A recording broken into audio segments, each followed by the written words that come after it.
بسم اللہ الرحمن الرحیم۔ السلام علیکم ورحمۃ اللہ وبرکاتہ۔ میرا آج کا ٹاپک ہے دجال کا ظاہر ہونا۔ قیامت کی بڑی نشانی میں دوسری بڑی نشانی دجال کا ظاہر ہونا ہے۔ دجال کے حوالے سے آپ صلی اللہ علیہ وسلم کی بہت سی حدیثیں ملتی ہیں۔ آپ صلی اللہ علیہ وسلم نے دجال کے آنے سے پہلے اور بعد اور اس کا حلیہ سب بیان کیا ہے۔ مزید ویڈیو شروع کرنے سے پہلے آپ لوگوں سے گزارش ہے، جس نے بھی ابھی تک میرے چینل کو سبسکرائب نہیں کیا تو پلیز سبسکرائب کریں، لائک کریں، شیئر کریں اور کمنٹ کرنا مت بھولیں۔ تو آئیے چلتے ہیں اپنی ویڈیو کی طرف۔ آپ صلی اللہ علیہ وسلم نے ایک دفعہ اچانک اپنے صحابہ اکرام کو اکٹھا کیا اور ممبر پر تشریف لے آئے خطبہ دینے کے لیے۔ یہ وہ وقت تھا جس وقت آپ خطبہ نہیں دیتے تھے، آپ اس وقت آرام کیا کرتے تھے۔ تو صحابہ اکرام بھی پریشان ہو گئے کہ ایسی کیا بات ہے جو آپ صلی اللہ علیہ وسلم اس وقت خطبہ فرما رہے ہیں۔ آپ صلی اللہ علیہ وسلم نے فرمایا کہ آج میرے پاس تمیم داری آئے اور انہوں نے مجھے ایک ایسی خبر سنائی کہ جس کی خوشی میں قیلولہ یعنی آپ صلی اللہ علیہ وسلم دوپہر کے وقت آرام فرمایا کرتے تھے۔ تو آپ صلی اللہ علیہ وسلم نے فرمایا کہ میں وہ بھی نہیں کر پایا ہوں، تو میں نے چاہا کہ میں اس خبر میں تمہیں بھی شامل کر لوں۔ بات یہ ہے کہ تمیم داری نے مجھے بتایا کہ وہ 30 افراد تھے اور ایک کشتی میں سفر کر رہے تھے کہ طوفان آ گیا اور وہ بھٹک گئے۔ تقریباً مہینہ بھر وہ سمندر میں بھٹکتے رہے اور ایک دن سورج غروب ہونے کے وقت وہ ایک نامعلوم جزیرے پہ پہنچے۔ وہاں ایک سیاہ رنگ کی مخلوق نظر آئی جس کے جسم پر بہت سارے بال تھے۔ انہوں نے اس سے پوچھا کہ تم کون ہو؟ تو اس نے کہا میں جاسوس ہوں۔ صحابہ نے کہا ہمیں تم اپنے بارے میں کچھ بتاؤ۔ تو اس نے کہا نہ میں تمہیں کچھ بتاؤں گا اور نہ میں تم سے کچھ سنوں گا۔ تم اس بت خانے میں جاؤ، وہاں ایک شخص تمہارا بڑی بے چینی سے انتظار کر رہا ہے، وہی تمہیں کچھ سنائے گا بھی اور کچھ بتائے گا بھی۔ پھر وہ سب اندر چلے گئے۔ وہاں ایک شخص سختی کے ساتھ زنجیروں میں جکڑا ہوا تھا۔ اس نے پوچھا کہ تم لوگ کون ہو اور کہاں سے آئے ہو؟ صحابہ اکرام نے کہا شام سے آئے ہیں۔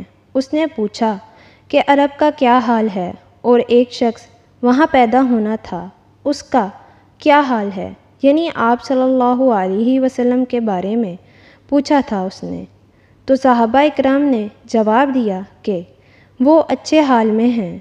شروع میں ان کی بہت سے لوگوں نے مخالفت کی، لیکن اب وہ پورے عرب پہ غالب ہو گئے ہیں اور سارا عرب ایک دین اور ایک خدا کو ماننے والا ہو گیا ہے۔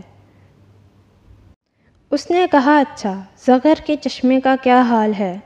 انہوں نے جواب دیا کہ وہ بھی اچھے حالت میں ہے، لوگ اس سے پانی پیتے ہیں اور اس کے پانی سے کھیتی باڑی بھی کرتے ہیں۔ پھر اس نے پوچھا کہ عمان اور بیسان کی کھجوروں کا کیا حال ہے؟ انہوں نے کہا کہ اس میں ہر سال پھل آتے ہیں۔ اور یہ سن کے اس شخص نے 3 چیخیں ماری اور کہا کہ میں دجال ہوں، اور وہ کہتا ہے کہ عنقریب میں آزاد ہو جاؤں گا اور زمین کا چپا چپا گھوموں گا اور اس کا کوئی حصہ نہیں چھوڑوں گا سوائے طیبہ کے، کیونکہ مجھ میں وہاں جانے کی طاقت نہیں ہوگی۔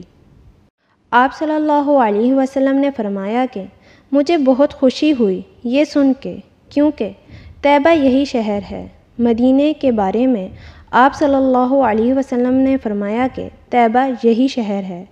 آپ صلی اللہ علیہ وسلم فرماتے ہیں کہ قسم اس خدا کی جس کے قبضے میں میری جان ہے، مدینے کی ہر گلی کوچے نرم اور سخت زمین پر فرشتہ ننگی تلواریں لے کے کھڑا ہوگا، پہرا دیتا ہوگا اور قیامت تک پہرا دیتا رہے گا۔ دجال جب قیامت کے قریب آئے گا تو خدا ہونے کا دعویٰ کرے گا، لیکن وہ یہ کام شروع میں نہیں کرے گا۔ پہلے وہ خود کو مومن ظاہر کرے گا، پھر نبوت کا دعویٰ کرے گا، آخر کار خدا ہونے کا دعویٰ کرے گا۔ دجال کا حلیہ کیسا ہوگا؟ دجال ایک جوان مرد ہوگا جس کا قد لمبا، جسم بہت موٹا ہوگا۔ یہ ایک آنکھ سے کانا ہوگا، اس کی آئی بروز نہیں ہوں گی، اور کانی آنکھ ایسی ہوگی جیسے پھولا ہوا انگور، اور جبکہ دوسری آنکھ خون آلود ہوگی۔ اس کا سینہ چوڑا ہوگا اور تھوڑا سا اندر کی طرف دھسا ہوگا۔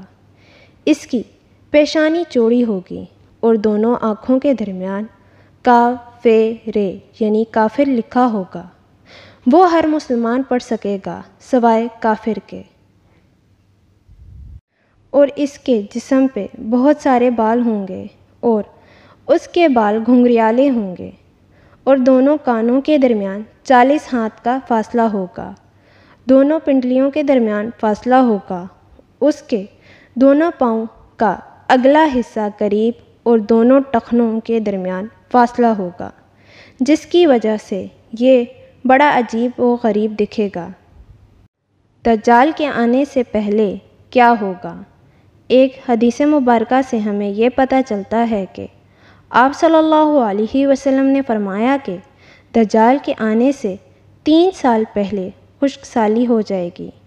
پہلے سال بارش کا ایک حصہ روک لیا جائے گا، یعنی بارش ایک حصہ کم ہوگی، اور زمین میں اناج کا ایک حصہ روک لیا جائے گا۔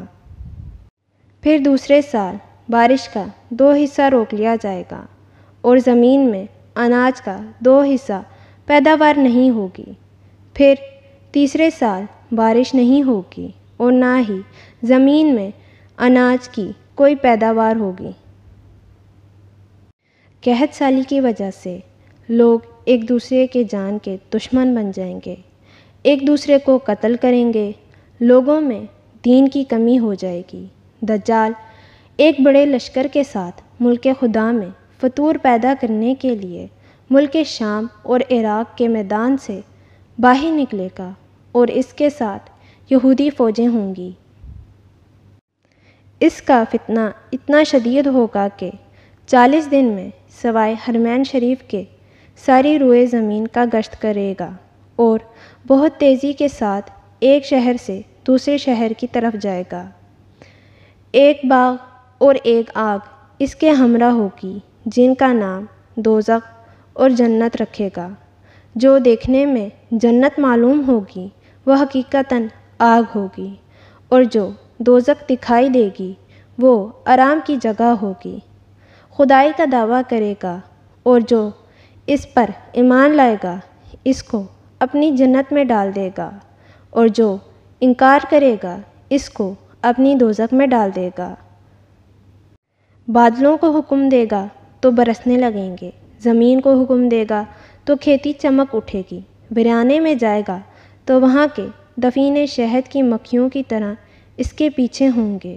غرض اس قسم کی بہت ساری چیزیں کر کے دکھائے گا، اور حقیقت میں یہ ساری جادو کے کرشمے ہوں گے، اور یہ جب وہاں سے چلا جائے گا تو پھر سے سب کچھ ویسا ہو جائے گا جیسے پہلے تھا۔